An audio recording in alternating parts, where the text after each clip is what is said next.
father and son pro staffers, Nathan and Levi Rimley, enjoy spending time in creation together, and one way they do that is hunting.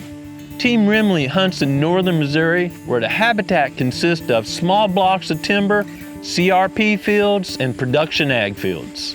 This type of habitat is very productive for deer and deer hunters. The production ag fields produce a lot of high-quality forage during the growing season, and the patchwork of CRP fields, production ag fields, which are primarily harvested during the winter or bared during the winter, and those small blocks of timber creates lots of edge and bottlenecks. Last year we shared that Levi tagged a great buck during the morning hunt, and he had his stand hung in a bottleneck in a travel corridor where deer moved from food to cover. I can't believe I just shot a giant buck with my bow. Man, this is awesome. That hunt was a lot of fun, and the summit was certainly hung in a great location. So I'm sure the Rimleys look forward to hunting that stand again during 2020 when the conditions were favorable. It's just a great time together, so. During the fall of 2015, Nathan started getting pictures of a good-looking young buck. He hoped that buck would survive the season, mature another year, and express more of its antler growth potential. The following season, Nathan was happy to confirm that buck had survived by getting trail camera pictures of him and noticed he'd grown a kicker off his left side. And that's why the buck got named Kicker. When Kicker showed back up on trail cameras during the fall of 2017, he had certainly expressed much more of his antler growth potential. While bow hunting during the January of that season, Nathan had an encounter with Kicker. Unfortunately, there was never a good shot opportunity at Kicker. During the 2018 season, Kicker showed back up, but this time his left antler had grown abnormally. We'll never know for sure what caused the left antler on Kicker to grow abnormal that season, but when he showed up the next season, the antler appeared normal and it had a kicker on it once again. It's important to note that no one can predict a buck's antler development from year to year. However, some folks, if they only saw a Kicker during 2018, would have said he's a cull and would have tried to remove him from the herd. When hunters cull bucks, they're almost always making a decision on what they see at that time, that buck's antler expression that year. That's called phenotypic expression. But that's not what's important. What's important is the buck's genetic potential or its genotypic expression, and that takes several years to see a buck's genetic potential. It's important to note that more than 70% of a buck's antler traits are inherited from the doe. There's no way to tell by looking at a doe, seeing she's got a bigger left ear or some indicator, that her male fawns will have larger antlers than average throughout the herd. This is the primary reason why culling never works in wild free-ranging deer populations where you don't have a pedigree of who bred who.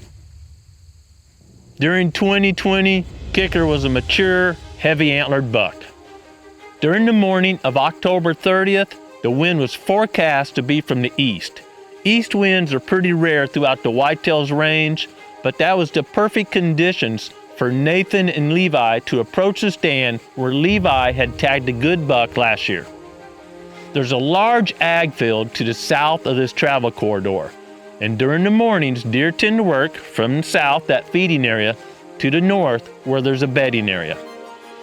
Growing Deer is brought to you by Bass Pro Shops and Cabela's. Also by Reconyx, Eagle Seed, Winchester, Avian X Decoys, Lacrosse Footwear, Fleet Outdoor Apparel, Morel Targets, Bog, Hooks Custom Calls, Summit Tree Stands, RTP Outdoors, Yamaha, Fourth Arrow, Onyx Hunt, Scorpion Venom Archery, Case IH Tractors, Burris Optics, Bloodsport Arrows, Code Blue, Decode, G5 Broadheads, Prime Bows, and Redneck Hunting Blinds.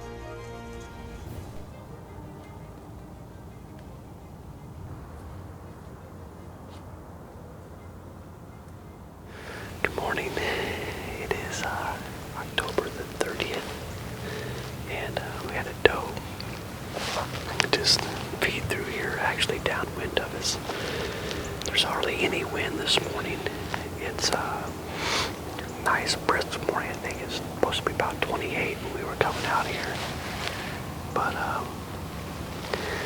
about 8 o'clock now, and we just had the one doe feed through. So this stand here usually heats up, here in about 30 minutes. Seems like that's about how long it takes for them to get from their food to where we're at. Anyway, I got the big little man with me this morning. There he is.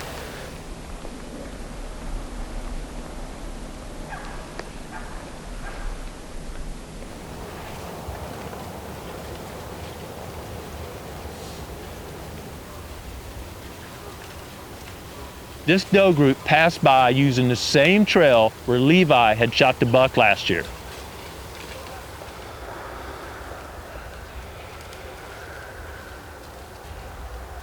Suddenly, they spotted antlers through the brush. I think there may be a big buck.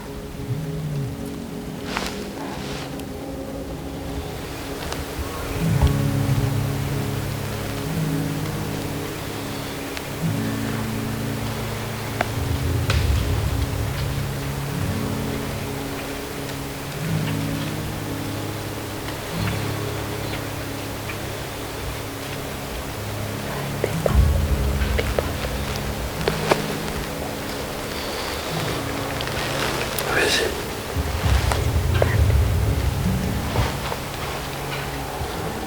Which one is it?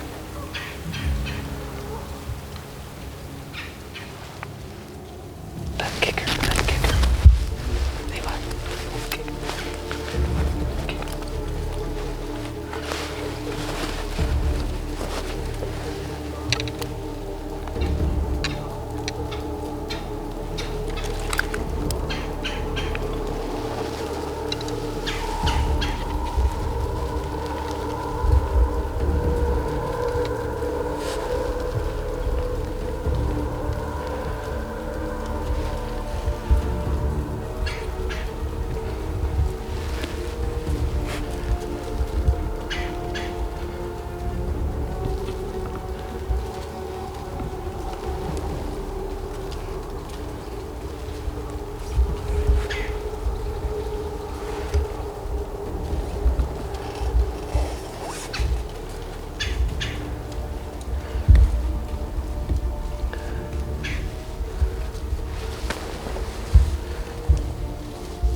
Oh my goodness, I can't believe that just happened. That's one of the bucks I was coming for here, this buck. I've got so much history with this buck. Man, wouldn't you know, he showed up this morning on this cold morning. Oh my goodness. Thank you, Jesus. Thank you, Lord. I'm so blessed to be able to do this, what we do. And oh man, I'm super pumped to share that with Levi. So glad you came with me. That's so awesome. Sometimes it's not about inches. Growing deer is all about letting deer grow, mature, to the point that you're satisfied. Everybody's a little bit different. Everybody has different goals. But anyway, what do you think, Levi? That's awesome. Nathan was super excited to climb down and put his hands on this buck he'd been chasing for several years. All right, well, I can't really believe this has happened this morning. I'm just so thankful to the Lord to be able to enjoy creation like we do. It's just a gorgeous morning, almost no wind at all, cold, crisp. There's a lot of frost on the ground this morning, and to be able to share this memory with Levi and to record it here on video is just a huge blessing. So I'm very grateful. So haven't put my hands on this deer. So I'm really anxious to get my hands on him. But anyway, let's go take a look at him, check him out. All right, well, we got the big boy cleaned up here. Just wanted to show him to you a little bit better here. But this deer is, Levi just said it. He's like, there's nothing small about this deer anywhere, and he is. He's just a tank of a deer. So blessed to have him. But gonna give you a good look at this mass here. He carries that. Of course, he doesn't have much. He should have mass because he doesn't have much for tine length and things. But just he's heavy all the way out. Just a solid rack. So much history with this deer.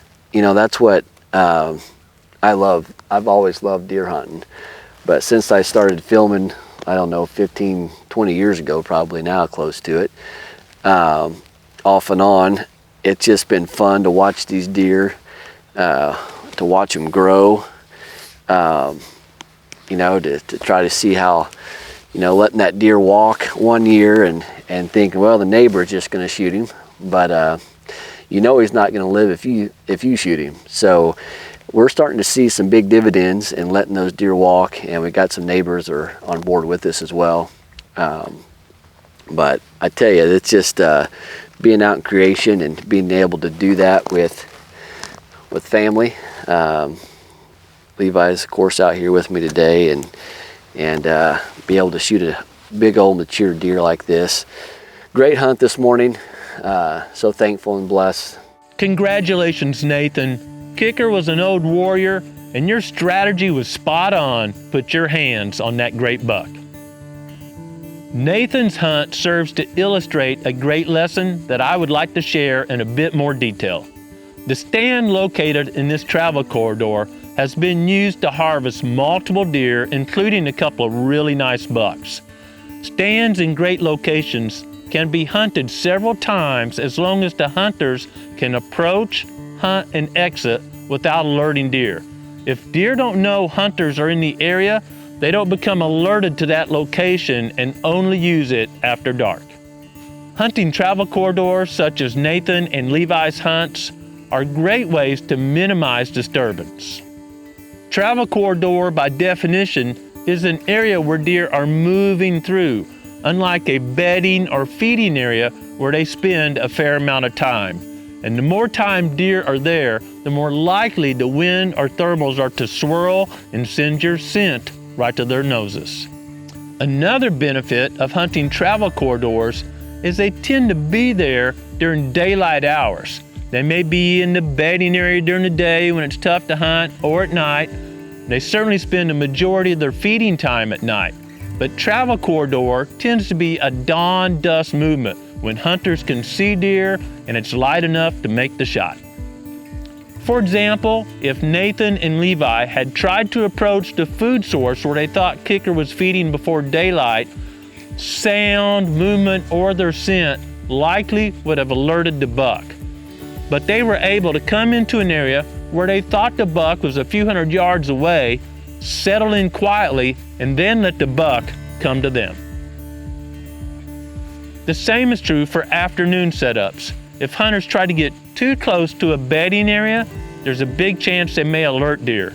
Or if they hunt right on the edge of the food source, deer may not arrive until after shooting light. In summary, if you can identify a travel corridor, there's a really good chance you can approach, hunt, and exit without alerting deer, and the deer are likely to use that travel corridor during shooting light. It is the time of year we celebrate Veterans Day. It's one of my favorite holidays because if it weren't for veterans, we wouldn't have the freedom to celebrate many of our other holidays. This year, hey man, take a break from hunting, take a break from work, find some veterans and give them a sincere thank you. Nathan and Levi have had several years of being outside and enjoying creation together.